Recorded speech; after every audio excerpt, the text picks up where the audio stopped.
entry bookkeeping was popularized by Luca Pacioli, an Italian mathematician and Franciscan friar, in the late 15th century. He published a comprehensive work called Summa de Arithmetica, Geometria, Proporzioni et Proporzionalità in 1494, which included a section on accounting. This section outlined the principles of double entry bookkeeping, including the concepts of debits and credits, and described the ledger system. While Pacioli did not invent double entry bookkeeping, its origins can be traced back earlier to merchants in Italy. His work was crucial in formalizing and disseminating these methods, making him known as the father of accounting. Now let us go dive into the concepts of accounting, right from what is a transaction, an event, or an entry is.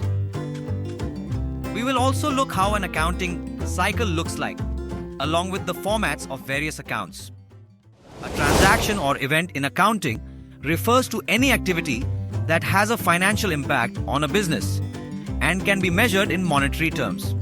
These activities are recorded in the accounting system and affect the financial statements of the organization. An entry in accounting refers to the recording of a financial transaction in the accounting records. Let us see how an entry or various entries go into the cycle of accounting. First step, identify transactions. Second step, record transactions in the form of journal entries. Third step, post to ledger accounts. Fourth step, prepare trial balance. Fifth step, make adjusting entries. Sixth step, prepare adjusted trial balance. Seventh step, create financial statements. Eighth step, make adjusting entries. Ninth step, make closing entries.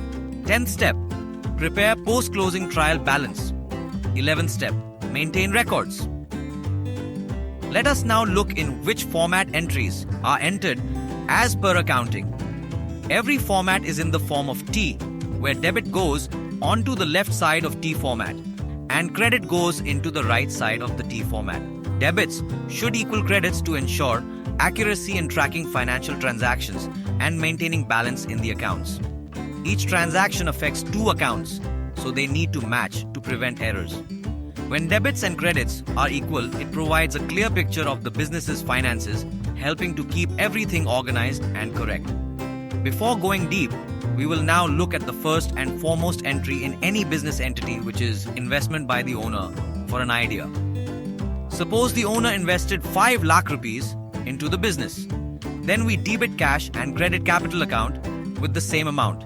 If he also purchased machinery with a bank loan for 1 lakh rupees, then we will debit machinery and credit the bank loan. In this way, both debit side and credit side are tallied with 6 lakh rupees, which indicates our entry is accurate. Now let us look at various formats of books in the accounting cycle.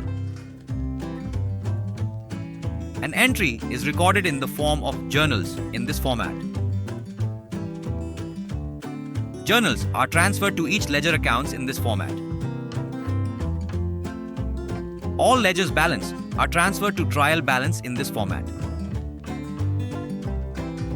Financial statements of manufacturing entities contain trading account, P and L account, and balance sheet. This is the format of trading account. This is the format of profit and loss account. This is the format of balance sheet with liabilities and assets on either side. Non-manufacturing entities contains only P and L account along with the balance sheet. So for now, this is the quick introduction of accounting, which almost covered what you need as a student to grasp the basic concepts of the subject. And let us now go into the actual concepts of accounting, which will be covered in your exams. Join CACMACS, learn smart. Please do like, share and subscribe for more interesting videos.